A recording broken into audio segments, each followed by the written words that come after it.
tu es là, Jésus, tu es au milieu de nous, Seigneur. Seigneur, merci parce que tu nous accordes tes enfants, tu nous dis que tu nous aimes, Seigneur. Tu nous dis que tu combats pour nous, tu nous dis que ton ange campe autour de ceux qui le craignent. Oh Jésus, et tu nous arraches du danger, Père.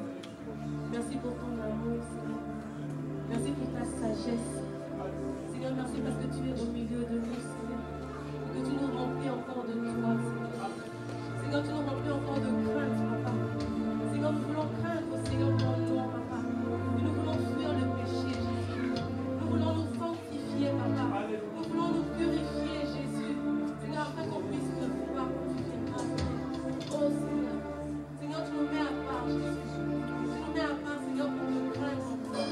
Pour t'élever encore, Seigneur. Pour témoigner, Seigneur, de ce que tu fais dans nos vies, Jésus. Gloire à toi, Seigneur. Ton nom est merveilleux, ton nom est glorieux. Béni sois-tu, Seigneur.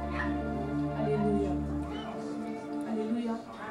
Amen. Amen. Gloire à Jésus. Dieu est bon, Amen. Amen. Il est bon.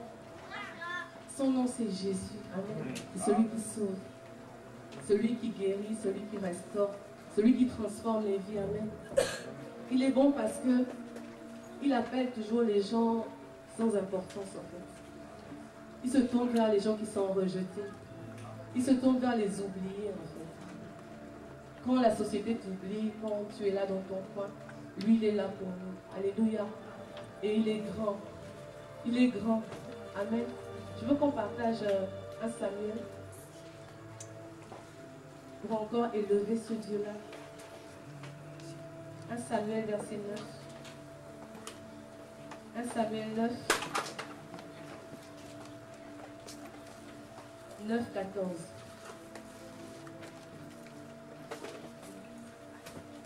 Un Samuel 9, 14. On va lire tout le verset. On va lire de 14 à 25. Alléluia, Dieu est bon. 1 Samuel 9, 14. Je commence. Comme ils arrivèrent au lieu de la ville, Samuel sortit à leur rencontre en montant au haut lieu. Or, un jour, avant l'arrivée de Saül, le Seigneur avait informé Samuel en disant, « Demain, à cette heure-ci, je t'enverrai un homme du pays de Benjamin, et tu lui conféreras l'onction pour qu'il soit chef sur Israël, mon peuple. Il sauvera mon peuple de la main des Philistins. En effet, j'ai vu mon peuple, et ses cris sont venus jusqu'à moi. » Samuel aperçut Saül, et le Seigneur lui dit, « Voici l'homme dont je t'ai parlé. C'est lui qui détiendra le pouvoir sur mon peuple. » Je reprends ce verset. 17.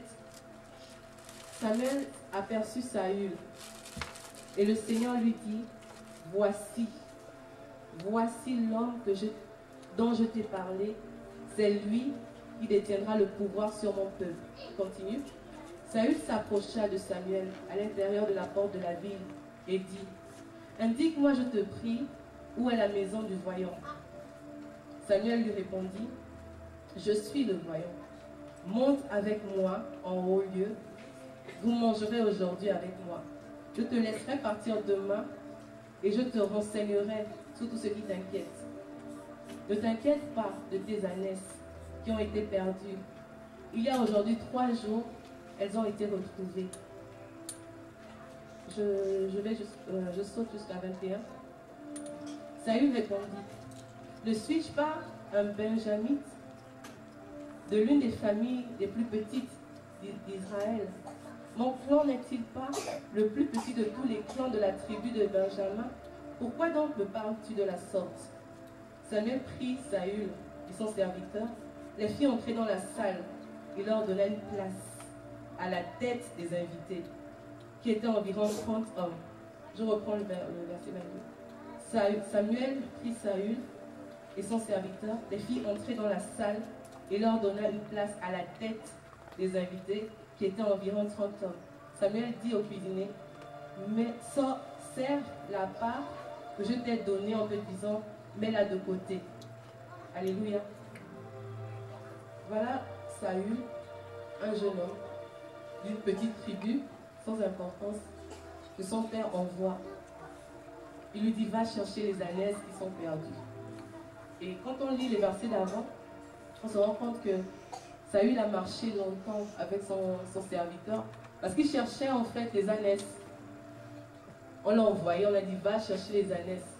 Il est parti, et sur son chemin, il croise Samuel, le prophète.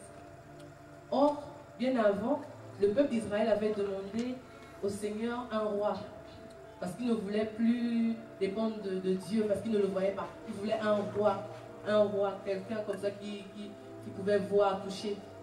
Et donc, le Seigneur va dire à Samuel que tu vas rencontrer quelqu'un, et c'est cette personne-là qui sera le roi.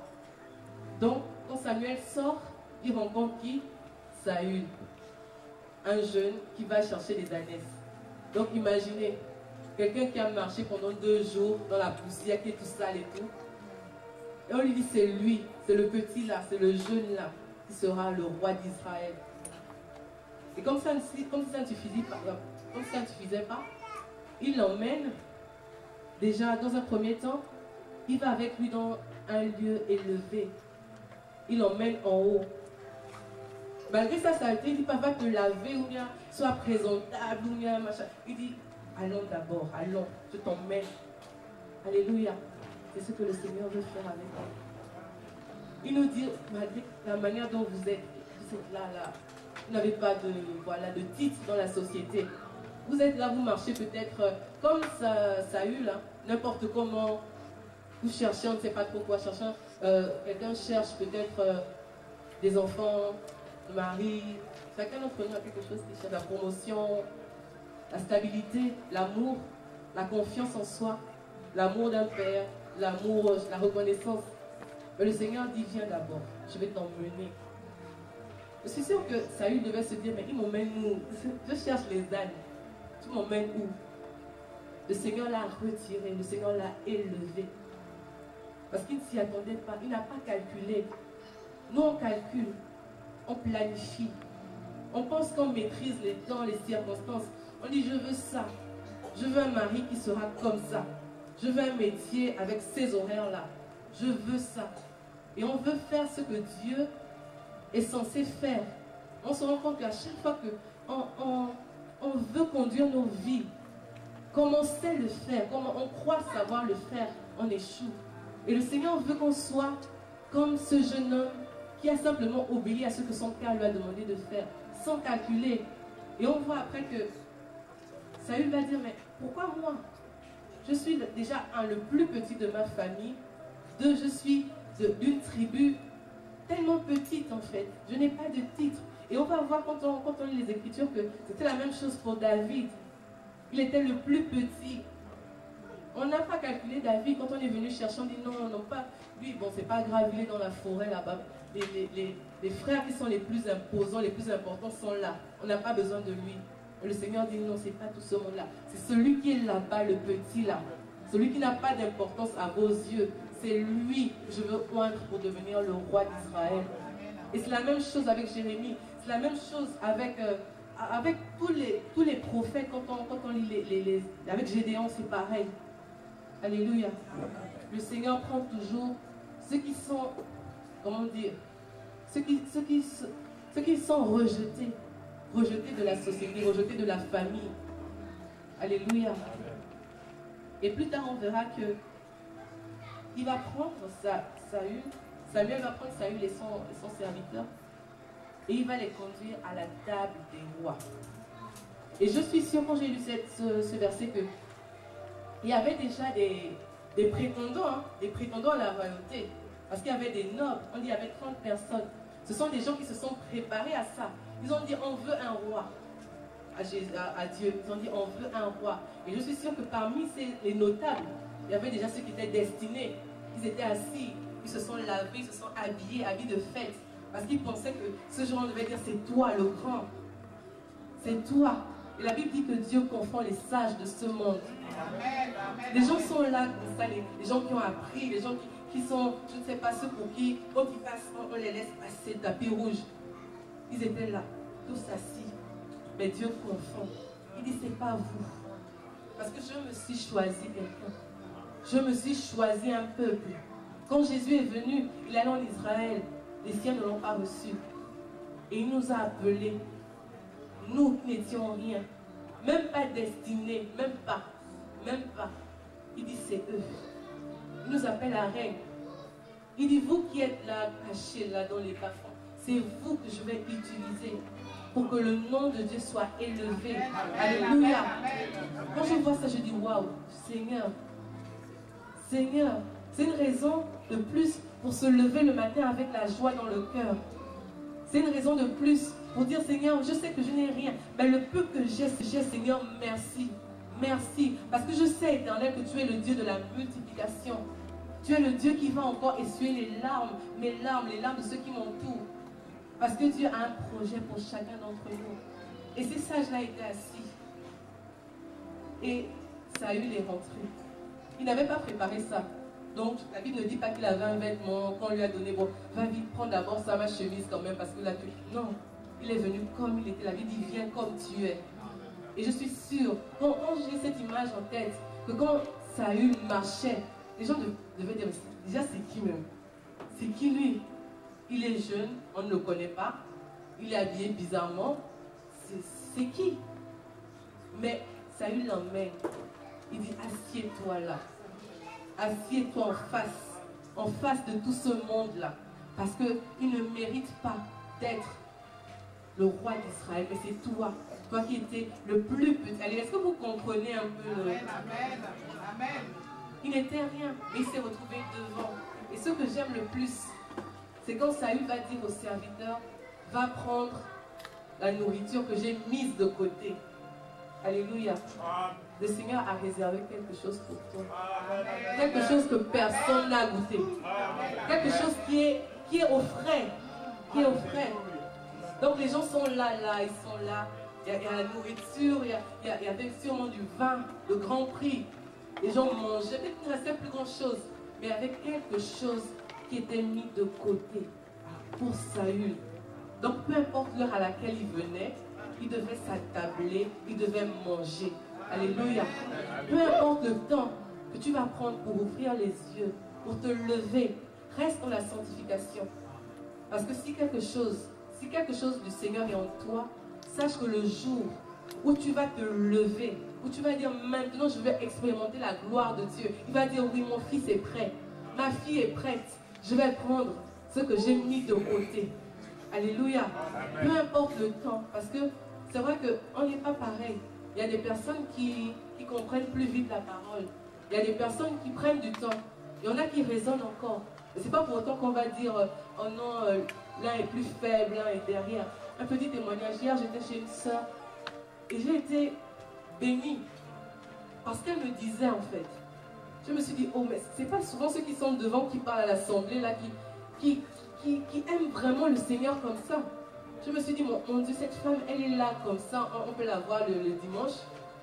Elle ne vient pas devant, elle ne chante pas, elle ne parle pas. Mais elle m'a tellement bénie. Elle m'a raconté les choses que le Seigneur a fait dans sa vie. Elle m'a parlé.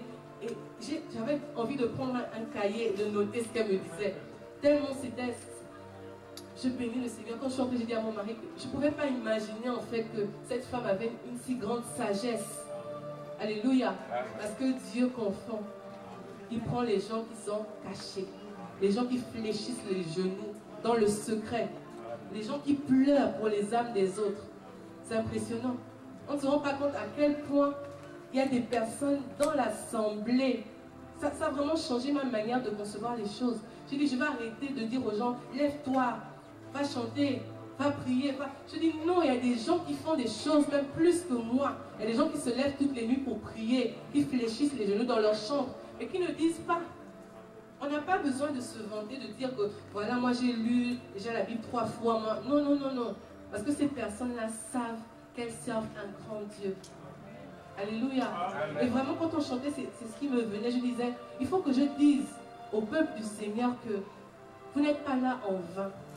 Chacun d'entre nous, du plus âgé jusqu'au bébé, le Seigneur a un plan merveilleux pour nous. Si seulement si on marche avec lui, si on craint son nom, si on cherche la sanctification.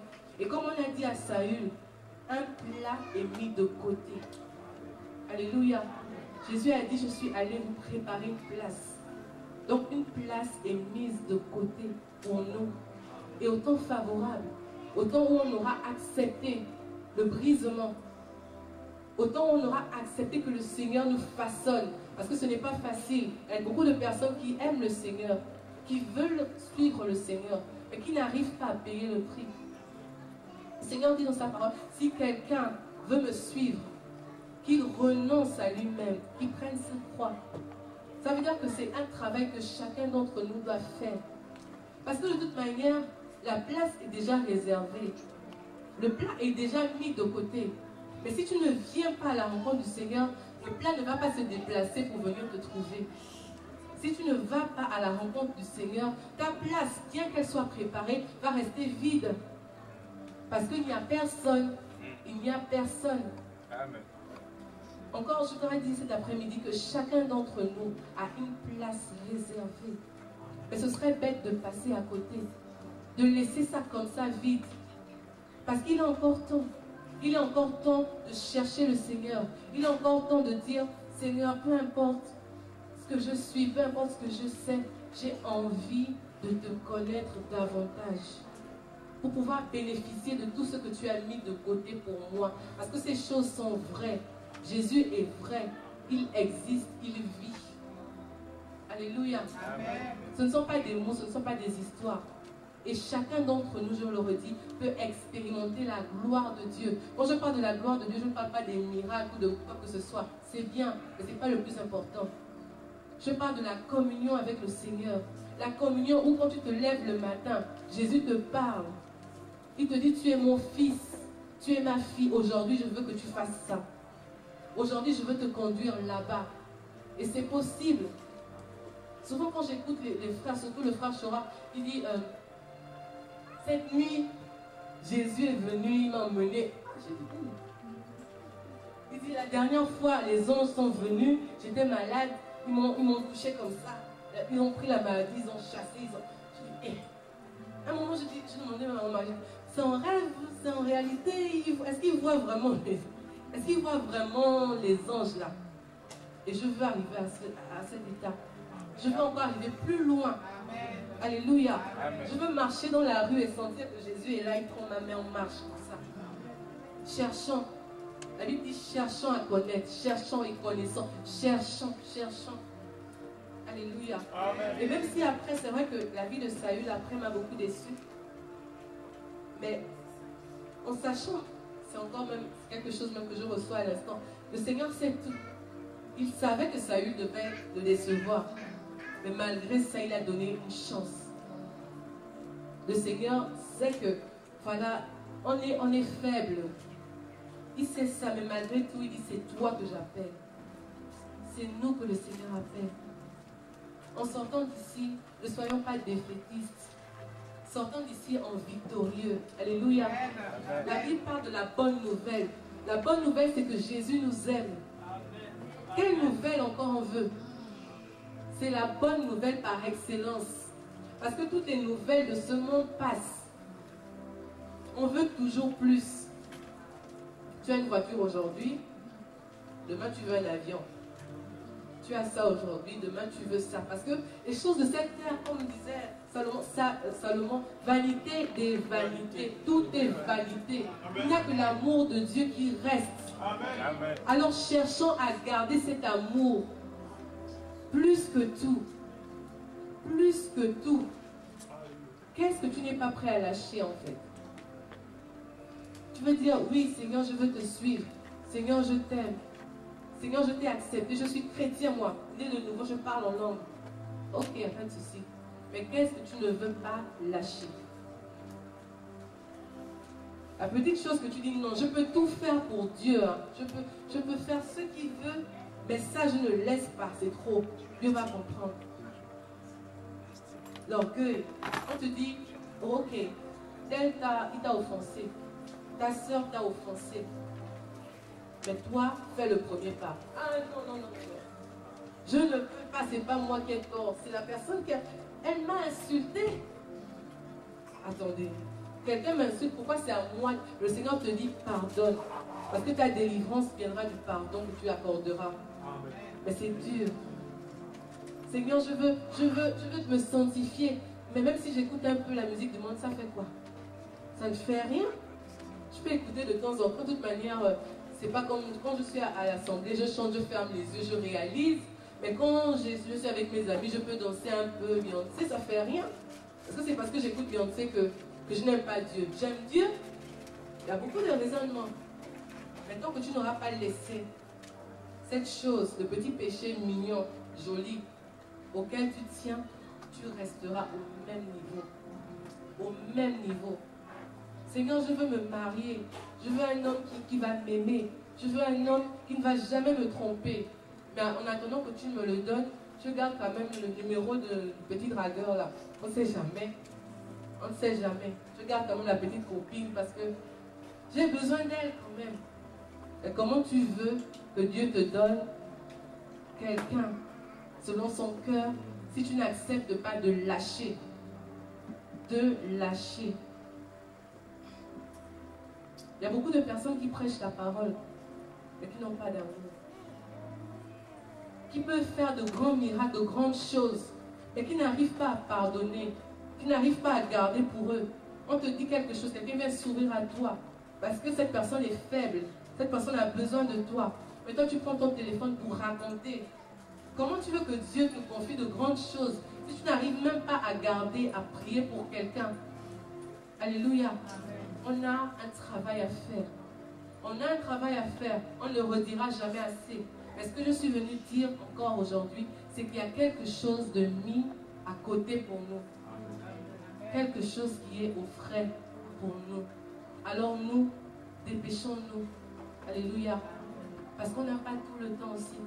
Le Seigneur reviendra. Il reviendra bientôt nous chercher. Mais il faut qu'on soit prêt. Alléluia. Préparons-nous encore. Ne nous fatiguons pas. Acceptons la correction. Acceptons la correction. C'est utile. Alléluia. Acceptons que le Seigneur nous transforme. Que le Seigneur enlève encore en nous ce qui n'est pas de lui. Alléluia. Acceptons. En fait, c'est petit à petit. C'est petit à petit qu'on va grandir. Petit à petit qu'on va accéder. Alléluia. À ce que le Seigneur nous demande. Mais pour ça, il faut faire un pas. Il faut commencer. Parce que si on reste au même endroit, on ne va jamais quitter de là. Il faut un pas. Même si le pas est incertain. Dire que bon, je ne sais pas si je vais réussir, mais quand même je me lance. Alléluia. Parce que si le Seigneur a appelé Saül, c'est parce que Saül marchait. Saül allait quelque part. Il n'était pas assis au même endroit. Il n'était pas assis. Quelqu'un qui chez lui est toujours assis, constamment là, tu ne fais rien. Et quand tu arrives le dimanche, tu veux que le Seigneur te parle, que le Seigneur te remplisse. Tu attends la prophétie. Non. Sinon, tu seras toujours assisté. On ne dit pas, comme je disais tout à l'heure, que c'est ici qu'on doit faire la démonstration de l'Esprit Saint. Non. Mais dans nos vies, cherchons à faire quelque chose pour nous rapprocher du Seigneur. Cherchons de toutes les manières possibles. Seigneur, qu'est-ce que je peux faire? Est-ce que c'est lire la parole? Est-ce que c'est chanter toute seule? Est-ce que c'est prier? Et qu'est-ce que je dois faire pour pouvoir m'approcher de toi? Parce qu'en faisant un mouvement, le Seigneur va venir à notre rencontre. Alléluia. Alléluia, gloire à Dieu.